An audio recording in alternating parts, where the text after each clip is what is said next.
Bakunzi ba Ruhago, Azam Rwanda Premier League irakomeza ku munsi wayo wa munani mu mpera z'iki cyumweru. Kiyovu Sports Club iri ku mwanya wa mbere by'agateganyo ku rutonde rwa shampiyona. Kuri uyu gatandatu iresura na Marine FC kuri stade Mumena i Nyamirambo.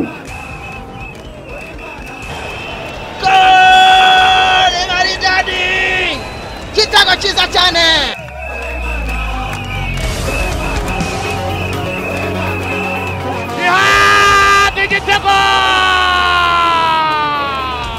No ku cyumweru APR FC izacakirana na Mukura Victory Sport.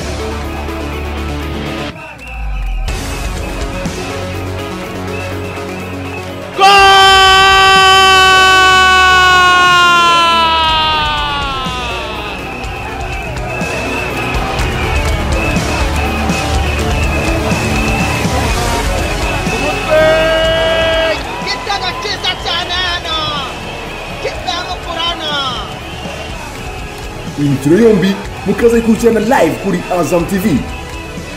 Guhera ku itariki ya mbere z'ukwezi kwa 11 twabageneye promotion iteye mu buryo bukurikira. Uguze abonnement ya Azam Pure ku mafaranga 3500 tumwongera abonnement y'ukwezi kwa Bouquet Français.